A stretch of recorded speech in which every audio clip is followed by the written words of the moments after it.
I was originally going to talk tonight about the one and only time I was able to pay for a hypnosis therapy. That's what I was going to talk about tonight.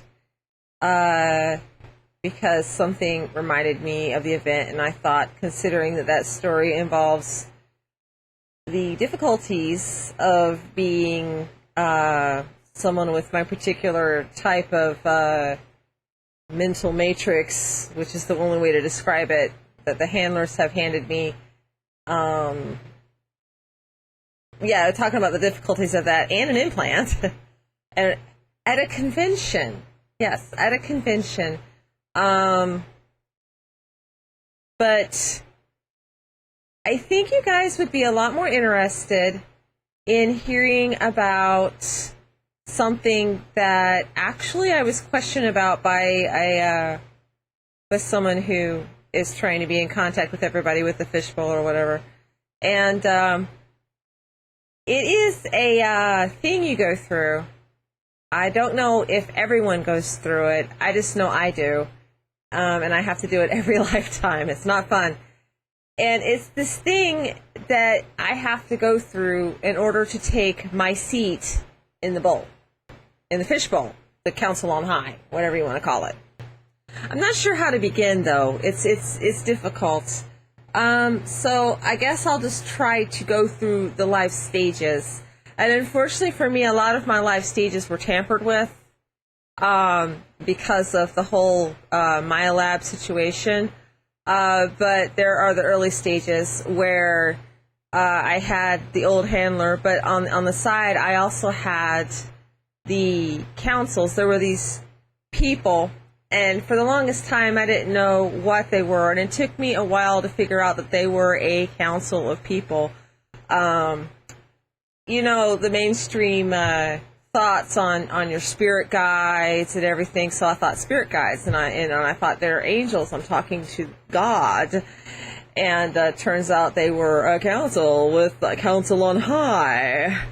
And I spent most of my life feeling torn in half because there was this one council that had a certain number, and there was a second council that had a certain number, and this one council was like, be good, and this other council was like, just screw it, burn the world, you shouldn't put up with that crap. Understand, there was no be good, be evil. It was simply turn the other cheek or don't stand for it. And I felt really torn because it was like, as good as I wanted to be, it seemed like I got bad karma backlash for being good, and if I did lose my temper or tell someone to fuck off or something, then I would get a good karma backlash for being what the church had taught me was being evil. Now I understand that I wasn't being good or evil. There truly is no such thing. There are extremes in good and extremes in bad. I'm not denying that, but in my case, it was a matter of learning my place in the cosmos. Because you see, when you go against your place in the cosmos, swimming upstream like that tends to push water in your face, so you're going to get backlashes. And I was fighting it hard because I wanted to be, sweet, loving, light, and cotton candy. So, right around the turn of the century,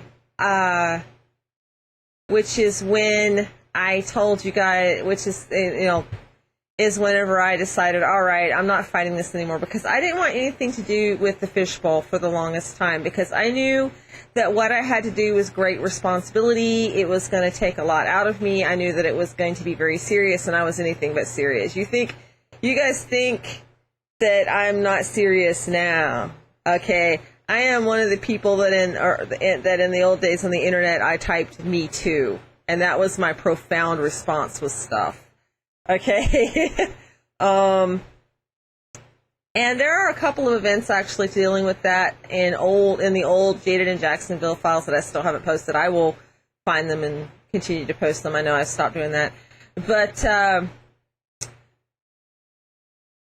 something happened, and it was my memories of that time are really jumbled and vague because I nearly died of walking pneumonia. No one would help me. There was a lot going on. There was a lot of stress. I was being bigoted against and racially discriminated against, and it was just a lot. So things are kind of a jumble and blur. But basically, things happened back then, right around the turn of the last century, in which one day I woke up and said, you know what? Fine, I'm here. And I basically let the cosmos know that I was here. And this is when the turntable of the thing that I have to do to take my place in the fishbowl began. My whole life had been spent getting pushed towards it. And there's a lot of things that I believe in now that I've seen and witnessed that have formulated my modern day opinion, much like with everyone else. So, of course, this means that there was a lot in my life that prepared me for being grown up. But when I was younger, I used to ask, oh my gosh, what is it you want me to do? Tell me what you want me to do. And this is exactly what they told me. I am going to quote. And understand that getting sentences as opposed to vague pictures and feelings are rare. But they said, and I quote, if we told you, you would refuse to do it. I still don't really know what it is. I mean, I got hints, fighting the ego so you don't fill in blanks because you want to be oh so special. But yeah, so I would have refused to do it, understanding that I was a big LOTR fan before the movies, I loved it, before the movies. I had a crush on Frodo. He was my first crush. I was crushing bad on that hobbit. I wanted to be like Frodo. I wanted to go on a quest. And do awesome things and throw rings into fires. And I would draw fanfic pictures that 12 and 14-year-olds do where you put yourself in it, and Gandalf would come with Merry and Pippin and take me away because I was really the princess of this other realm and I didn't belong on Earth at all, blah, blah, blah, blah, blah. You know how that is. Yay! Alright, fine, I'll do it. Okay, fine. And it was because something inside of me was changing all of a sudden. And it was just a really big tower card time for me that turned everything over, and parts of me that were normally slumbering got brought back to the surface so that I started to become a person, a more complete person with the intact memories, because never forget, you are the sum of your memories and experiences. And I was remembering a lot and starting to really, really, really, really come alive is what they call it. And so the first thing I had to go through was the fact that I had announced my presence. And apparently I'm a bit of an anathema in the cosmos. Just a little bit. I don't really remember why I'm an anathema. I've had some people tell me why I was an anathema before I really stepped up. One was he called himself an angelic, and he's like, yeah, there was this planet, and you were upset, and it blew up. I don't remember that, guys, so whatever, because, that kind of goes back to that woman, that fortune teller I told you about when I was a teenager that said I was evil, right, So, of course, this meant that every trophy hunter had to come, and I was getting challenged every night. And that's where that challenge I mentioned a few episodes ago about having the samurai warrior come to my door and challenge me to a sword fight in astral, and me wondering who won comes into play. And I had to deal with that for a while. And then that kind of stopped. Aside from that one group of, we're attacking Lucifer, whatever. Lucifer is Saturn, you idiots. But, and some other things happened. I met a high priest Thelemite who could see the astral symbol I have right here. And he's like, oh my gosh. And he actually told me I was Crowley, reborn. Don't know if that's true, guys. Don't remember being Crowley. I've looked at him. I've looked at his photos. I've listened to the only recording of him talking. I've read about his life. I don't remember none of that. Okay, I'm sorry. I cannot validate this Crowley claim. But I do know that and I've been there. It's a star symbol, and it's just always been there. But the thing about, but anyway, so then I had that, and he did some things to help waking me up further. And so that after I had passed the stage of surviving, I don't remember how many battles because it went on for a while. There was this night that I had this one council member who was really close to me at the time. And I don't remember his name, and he was old, and he was gone. And I was laying on my couch, and I thought that I was an astral laying outside of my body, but on my couch at night in my apartment. And sitting on the coffee table in front of the couch in blue robes was a fair-haired with curly, beautiful young man. He looked maybe 25, fresh out of college type deal. And on his chest was the sun symbol. And he was, oh God. And the very air coming out of him was, this is what they've given me to work with, as he looked at me, because he was my new charge through the Fishbowl. He was my new Fishbowl liaison. And he did not know what he was going to do with me. I don't know what he was disappointed about. I don't know why he was upset. But, it's really disheartening to lay on the couch and your new lawyer, so to speak, is really dismayed at his client. Now, at that time, there was a so-called friend who was claiming to be remote viewing and telling me what's going on with the Fishbowl every night. And she supposedly gave me this thing about how law proceedings, this happened, law proceedings, that happened. I don't remember any of that. And she backstabbed me very soon after. And there's a story involving actually an orange man that I have been considering telling, but it's not time because that has nothing to do with this. And so I'm throwing everything she told me out the window. When somebody proves that they're a liar, well, you shouldn't believe everything anybody says anyway. But in this case, I don't know if she told anything of the truth. But whatever, fuck her. And but I do know this: I was standing in the Fishbowl a lot, and from the first night with the lawyer is what I tend to think of him as, is the lawyer. And I don't know if he was a lawyer. It was just what he got dubbed at the time in my waking world. For a few weeks after that, I had to deal with the Fishbowl a lot in a very defensive manner. And it begins with, first he comes and he's all disappointed in seeing me, and he's giving me advice on how to be and act and what to say, but I can't remember any of it, of course, and I never could. And then the next night or 2-3 nights later, I'm standing in the foot of the Fishbowl. Now, you've seen me sketch the Fishbowl. Let me describe the Fishbowl. Think of the Roman Colosseum. And I'm not the only one who perceives it this way. And just because you don't perceive it that way doesn't mean you're wrong. Understand that a good portion of it is in the astral. Not all of it. Some parts of it are indeed physical. But a good portion of it is in the astral. And even if it weren't an astral, and if you're seeing it in the dream state, you're going to perceive it, and your mind is going to filter the information, and you're going to put it together how best you can see. So some of you might see a modern military war room. Some of you might see, the Colosseum the way I do. Somebody might see, a theater. Okay, but think in my case, picture a Colosseum. And in the Colosseum, if you don't know, Google it, find the pictures of the Roman Colosseum. You have the arena floor, which is a dirt floor.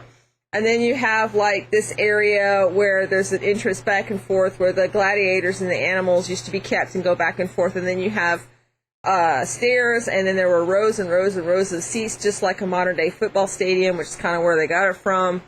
And then at the very top, there's columns, too. There's these beautiful columns that supports it. It's very nice. And at the top, there's columns and empty, and then there's, this place that's a window, and about once a year, there's these gauze curtains that parts, and there's this seal, and it parts because there's this opening ceremony, and it's a big pain in the butt to attend because it's a little on the boring side, and people sing and blah blah blah. And then there's a chair up there, and then on each side of the chair, just behind the chair is a little anteroom where there are these two councils, and if I remember right, one is either of 5 or 7, and the other is always of 12. But the 5 or 7 one, the 5 or 7 people tend to fluctuate. Sometimes there's 5, sometimes there's 7. It really just depends. And they hang out back in there, congregate and come forward, and they can see what's going on in the fishbowl, but they're back there, and that is their role. And if you were going to describe where you sit, like say you sit in the 3rd row and you're 5 seats over from something, then you don't go, well, I'm in seat 57. You actually describe, I am in the 3rd tier, 5 over from the column of the sun. You give pretty detailed directions basically on how to find someone's seat. And that's how you sit. And I've noticed over the years that the higher you sit, the quieter you get. And it isn't that you have less to say, it's just the way it is. And so you get the squabbling, loud ones down that are yelling and screaming for attention, and then you get about 6 tiers up, and it's a little bit quieter, and then you get a little... And I used to think that the higher up you sat, the more important you were, because that's just an egotistical, ethnocentric way to assume. Now, I don't know. Maybe they just sit where it's convenient. Who knows? But you do have your own assigned seat. And down in the sand, sometimes it's plain. Let me look real quick. Because I'm automatically connecting, you see. So I'm starting, there's like these poles on the sand right now, and they have like these red and white stripes on them going down. Why? And there's a strip and it's black and white diagonal. Why? I don't know. Maybe they're doing Olympic Games up there. I don't know. Maybe they're having pole vaults because they're bored.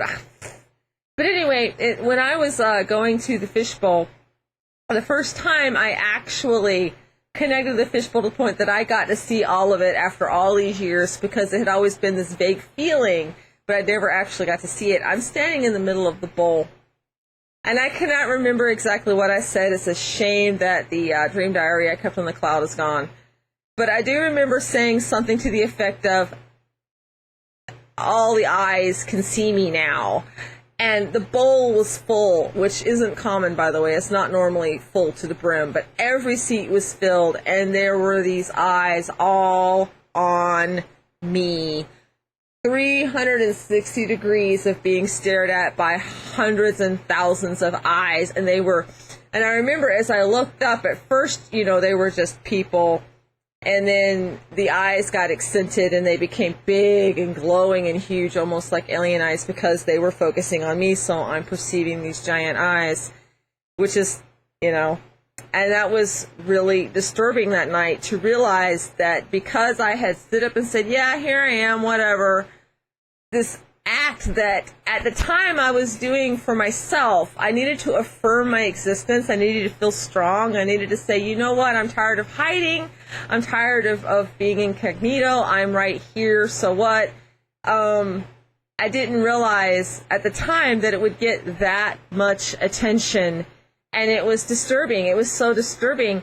And you know how, like, when you get frightened in a nightmare, you bust out of it? Well, I couldn't bust out of it. There were these eyes, and I don't remember what happened next. I didn't bust out of it. Yeah, and that was night 1 of actually finally seeing the Fishbowl for the first time. And after that, it became a night of, and this is your life! And I was going through all of these events through all of my lifetimes. Now, my so-called friend was like, well, they're giving you a trial to see if you're worthy of being in your seat. And if you don't make your trial, you're going to die. They will kill you. These are things she told me. Years later, I realized, no, that's stupid. That's the most stupid Hollywood fucking stupid thing anybody could tell me. I cannot believe I believed that. I was indeed going through my life. It was indeed a thing to go through my worth. I actually had to win the right to take my seat. It is not something that I I should have been worried about, because there are other lifetimes in which I won the right to take my seat. I always win the right to take my seat.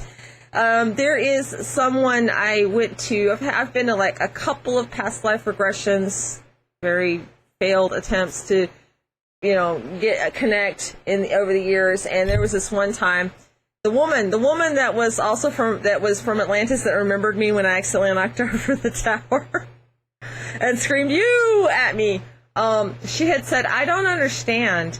You've done some terrible, terrible things. You were a monster, but you've paid your dues. Why are you still here?" And I was like, "Oh, I don't remember doing these terrible things. What are you talking about?" So yeah, I'm always going to win the right to get my seat. I could be Hitler right now and still would win the right to get my seat. That is not how it works. So let me explain to you how it works. Let's say I'm Hitler and I'm approached and it's time to take my seat.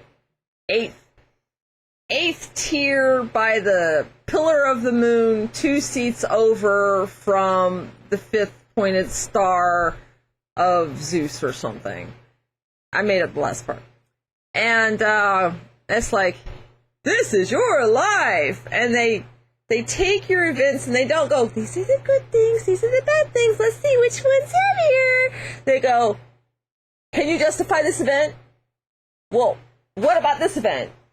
Well, you kicked that puppy. Was that the right thing to do? What is your decision? Why would you do that?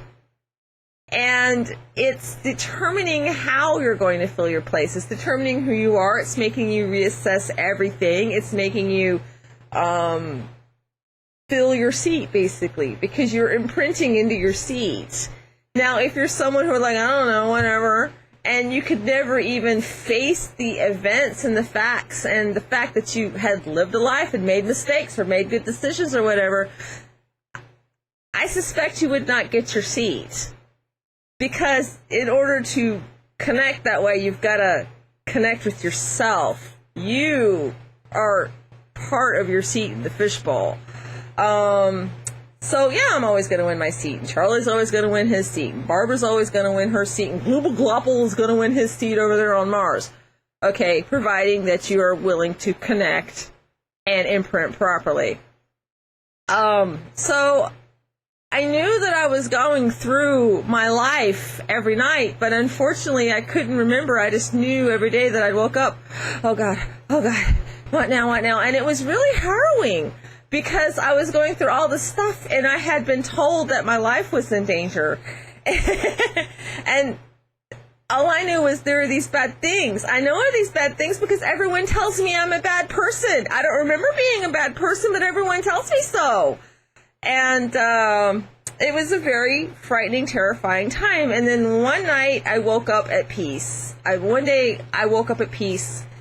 And I knew that it was over and I had won my seat. I didn't know how I had won my seat. I knew that there was actually some opposition for me taking my seat. And I've actually been having to deal with that all these years afterwards. I've got these people that are jerks that I have to deal with constantly. So I knew I had to do that. I had to deal with that. But I had accepted my seat. And it was interesting from then on. You know, it's always been vague. Sometimes something will happen, and then, you know, the older I get, the calmer things get. But also, the better I am at connecting on purpose, like, you know, earlier. This is something that a lot of people connected with the fishbowl have to deal with. Not just me. I'm certainly not that special. But it is interesting, and I am given to understand that you can fail. I am given to understand that if you fail too badly, you will die, but just not in the way that my so-called friend had told me.